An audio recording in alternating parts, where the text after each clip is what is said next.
मेरे प्यारे मित्रों, आज मैं आपके सामने कुछ भिन्न का सवाल लेकर चल रहा हूँ। मित्रों, यह भिन्न का सवाल हर एक एग्ज़ाम में, खास करके आपको बैंकिंग में और रेलवे, बीपीएससी, अभी TRE 4 जो आने वाला है उसमें भी, प्लस जो है आपकी ग्रुप डी का जो एग्ज़ाम होने वाला है रेलवे का, उसमें और भी बहुत सारे महत्वपूर्ण प्रतियोगिता एग्ज़ाम में आपको ये सारे सवाल पूछे जाते हैं। बराबर इन कंसेप्ट से रिलेटिव सवाल पूछे जाते हैं, इनसे लगभग मिलता जुलता सवाल पूछे जाते हैं। मित्रों, सवाल चाहे कुछ भी हो, बनाने का मेथड एक ही होता है, फार्मूला एक ही होता है, बस केवल उसको समझना होता है कि हमको सवाल को कैसे डील करना है। मित्रों, सवाल जैसे आप मान लीजिए कि यहाँ पे दिया हुआ है कि निम्न भिन्न समूह में सबसे बड़ा भिन्न कौन सा होगा, तो मित्रों सबसे पहले तो यह हमें पता होना चाहिए कि भिन्न किसे कहते हैं। तो मित्रों, हम जानते हैं भिन्न और परिमेय संख्या लगभग बराबर होता है। मित्रों, भिन्न कहने का मतलब जो संख्या p/q के रूप में होता है, अर्थात बटा के रूप में होता है। तो भिन्न सबसे पहले जानेंगे कि भिन्न से रिलेटिव सवाल है। मित्रों, तो भिन्न किसे कहते हैं? जो p/q के रूप में होता है। तो मैंने लिख दिया है मित्रों नोट में कि जो संख्या p/q के रूप में होता है।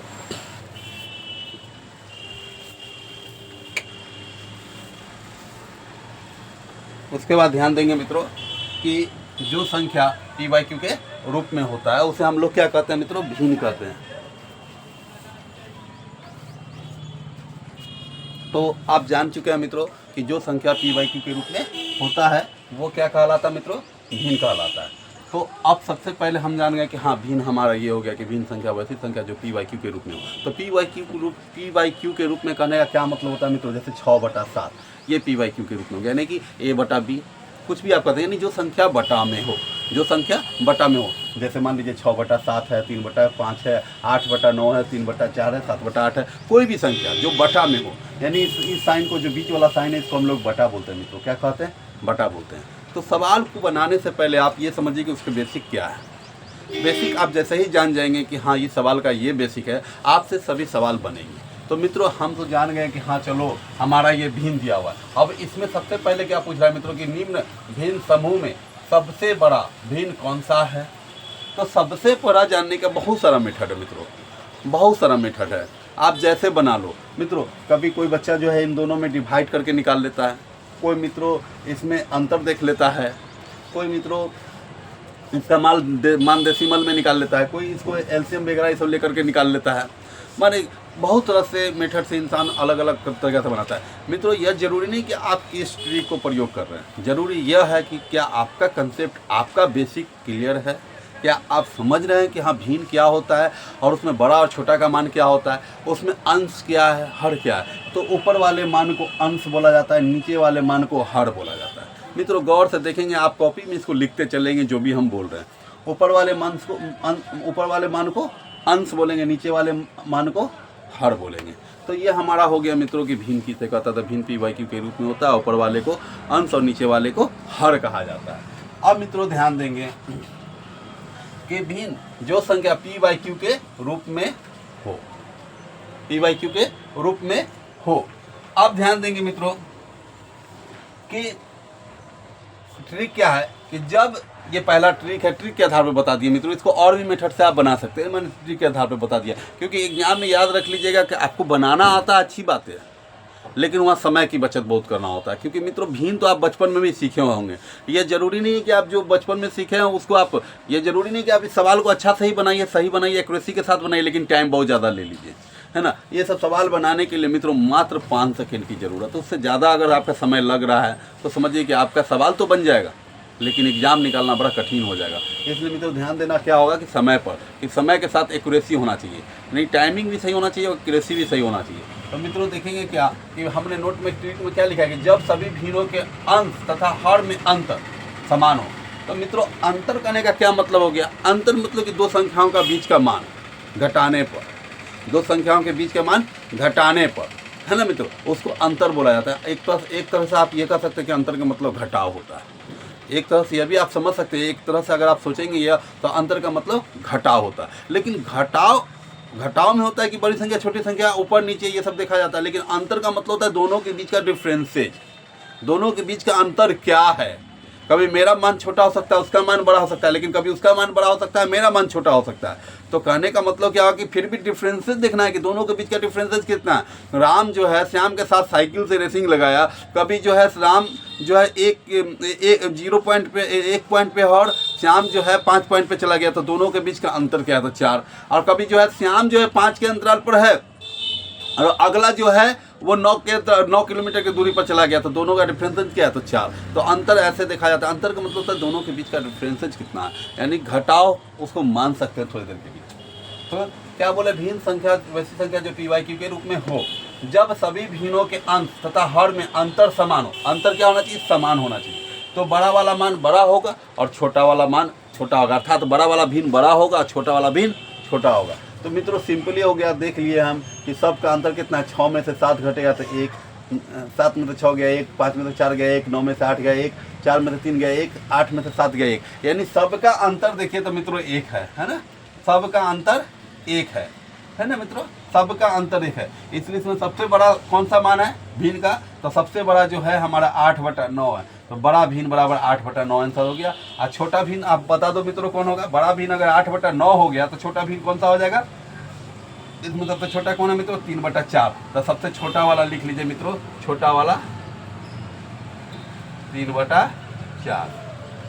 तो सबसे बड़ा वाला भिन्न 8/9 हो गया मित्रों सवाल से। तो इसमें सबसे छोटा कौन हो जाएगा मित्रों ये। अगर इसी को कोई कह देगा कि आरोही क्रम में सजा दीजिए, अवरोही क्रम में सजा दीजिए, तो आप उसको भी सजा दीजिएगा, क्योंकि आरोही क्रम का मतलब और अवरोही क्रम का मतलब क्या होता है। तो आरोही का मतलब होता है मान बढ़ते क्रम में, मान बढ़ते क्रम में। जैसे आज आपके पास 1 रुपया है तो कल 2 रुपया, परसों 3 रुपया, चौथा 4 रुपया, ऐसे बढ़ता चला गया मित्रों। और घटते क्रम में, अवरोही क्रम करने का मतलब क्या होता है, घटते क्रम में। आज आपके पास 10 रुपया, बाजार में गए 1 रुपया खा गए 9 रुपया हो गया, फिर अगले दिन गए 1 रुपया खा गए 8 रुपया हो गया, यानी वो घटते क्रम में। यानी जब मान को हम घटते क्रम में लिखते हैं, 10 के बाद 9, 8, 7, 6, 5, 4, 3, 2, 1 लिखते हैं, तो वो हमारा घटते क्रम में हो गया। और जब कोई मान को हम माने अवरोही क्रम हो गया। और जब कोई मान को हम बढ़ते क्रम में लिखते हैं, अर्थात 1, 2, 3, 4, 5, 6, 7, तो ये हमारा आरोही क्रम में हो गया, यानी कि बढ़ते क्रम में हो गया मित्रों। तो ध्यान देंगे मित्रों कि आरोही क्रम और अवरोही क्रम क्या होता है। अब यहाँ देखेंगे नेक्स्ट सवाल क्या है मित्रों कि निम्न भिन्न समूहों में सबसे बड़ा तथा सबसे छोटा भिन्न कौन है। तो मित्रों मैंने ट्रिक आपको बता दिया है कि अंश और हर का क्या होना चाहिए, डिफरेंसेस समान होना चाहिए। तो मित्रों देख लो सबका डिफरेंसेस 4 है ना, 4 है 4 है 4 है 4 है। यहाँ देखिए 19 में से 23, 23 में से 19 गया 4, 41 में से 37 गया 4, 33 में से 29 गया 4, 53 में से 59 गया 4। तो देख लीजिए मित्रों, तो इसमें सबसे बड़ा वाला बड़ा हो जाएगा, सबसे छोटा वाला छोटा हो जाएगा। सबसे बड़ा वाला भिन्न कौन हो गया, तो ये 59 सबसे बड़ा वाला, तो 59/63 आंसर हो गया। और सबसे छोटा वाला मान कौन हो गया, 13/17। 13/17 सबसे छोटा है मित्रों, 13 से छोटा कोई नहीं है, 13/17। आप इसको अवरोही क्रम या आरोही क्रम में भी सजा सकते हैं, जो हम आगे बताएंगे मित्रों। अब नीचे ये सवाल देखिए मित्रों, नेक्स्ट सवाल। तो ये तो सवाल हो गया कि आपका भिन्न किसे कहते हैं, अंश किसे कहते हैं, हर किसे कहते हैं। उसके बाद आप जान गए मित्रों कि हमारा जो है कि छोटा और बड़ा संख्या कौन सा होता है, कैसे जानेंगे। अब देख लेंगे मित्रों यहाँ पर कि नीचे दिए गए सभी भिन्न समूह को अवरोही क्रम में, अवरोही तथा आरोही क्रम में सजाए। तो अवरोही क्रम और आरोही क्रम अभी थोड़ा देर पहले मैंने आपको समझाया मित्रों।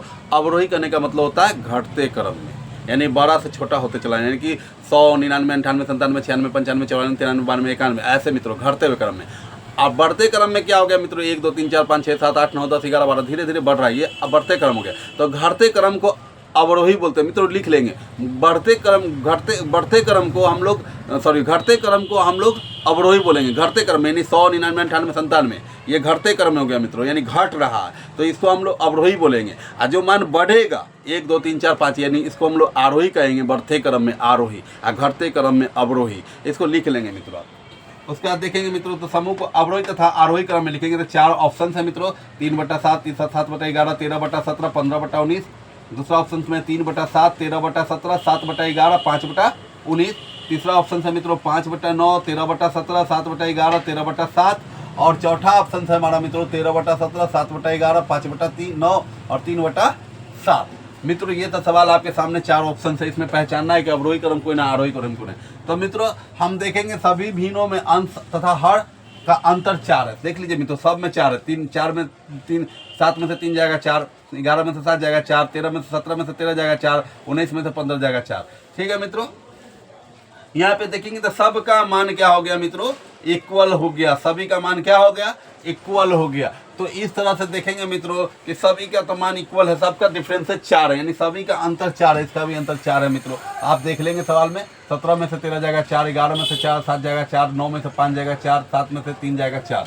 तो सबका डिफरेंसेज क्या है मित्रों, 4 है। अब देखेंगे इसको आरोही क्रम, आरोही क्रम में मैंने यहाँ नोट में लिख दिया है मित्रों कि आरोही क्रम का मतलब होता है बढ़ते क्रम में, आरोही का मतलब क्या होता है, बढ़ते क्रम में। अवरोही का मतलब क्या होता है मित्रों, तो घटते क्रम में। अब घटते क्रम में तो यहाँ पे देखेंगे सभी सॉल्यूशन क्या दिया मित्रों कि सभी भिन्नों में अंश तथा हर का अंतर 4 है, सभी में 4 है मित्रों। तो आरोही क्रम में कौन हो गया मित्रों, तो आरोही क्रम यानी बढ़ते क्रम में। तो देखेंगे मित्रों यहाँ पे आरोही क्रम में पहला नंबर देखेंगे 3/7 है, 7/11 है, 13/17, उसके बाद 15/19 मैंने लिया। तो इसको मैंने मान लिया मित्रों क्या ये सब मान इसका बढ़ते क्रम में है, तो मैंने इसको बढ़ते हुए क्रम में लिख लिया, क्योंकि बढ़ते क्रम करने का क्या मतलब हो गया कि बड़ा से छोटा से बड़ा हो रहा है। तो 3 के बाद 7 आया, 7 के बाद 13 आया, 13 के बाद 15 है, नीचे वाले से मतलब नहीं होता है मित्रों।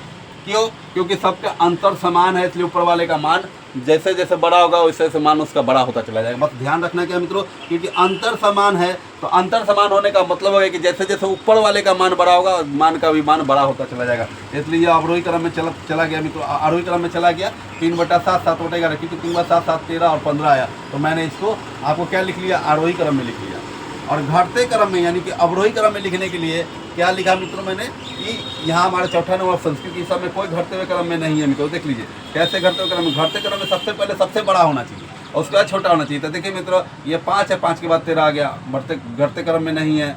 ये 3 है, इसके बाद घटते क्रम में नहीं है, बढ़ते क्रम में ये है, ये है, ये है। लेकिन यहाँ पे अगर ये बढ़ते क्रम में मित्रों छोटा से बड़ा हो रहा है, बड़ा से छोटा होना चाहिए तब अवरोही क्रम में आएगा। तो देखिए 13 से 7 हो गया, 7 से 5 हो गया, 5 से 3 हो गया, अर्थात ये आपका क्या हो गया, घटते क्रम हो गया। तो हमारा आंसर हो गया 13/17, 7/11, 5/9, 3/7। मित्रों मुझे आशा है कि आप लोगों को यह सवाल समझ में आया होगा। नहीं समझ में आया होगा मित्रों तो मेरी वीडियो को बार बार आप चला करके देखें, इसके पिछले भी वीडियो को देखें, ताकि आपको बहुत सारा लाभ मिल सके। आप बार बार इसको अभ्यास करते रहें मित्रों, आपको जरूर इसका लाभ मिलेगा। मित्रों मैंने फिर से बताया कि आरोही क्रम मतलब होता है बढ़ते क्रम में, अवरोही का मतलब होता है घटते क्रम में। तो मित्रों देख लीजिए ये बढ़ रहा है, 3 के बाद 7 आया, 7 के बाद 13 आया, 13 के बाद 15। नीचे वाले मान को मत देखिए क्योंकि डिफरेंसेस समान है मित्रों। ऊपर वाले मान में देखिए तो अवरोही क्रम में क्या है, ये 13 के बाद 7 आया, 5 आया और 3 आया, यानी घटते क्रम में सब है, ये बढ़ते क्रम में सब है।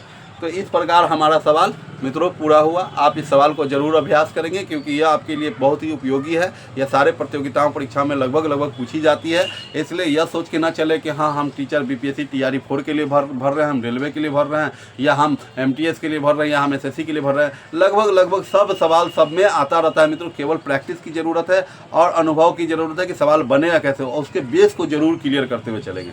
धन्यवाद।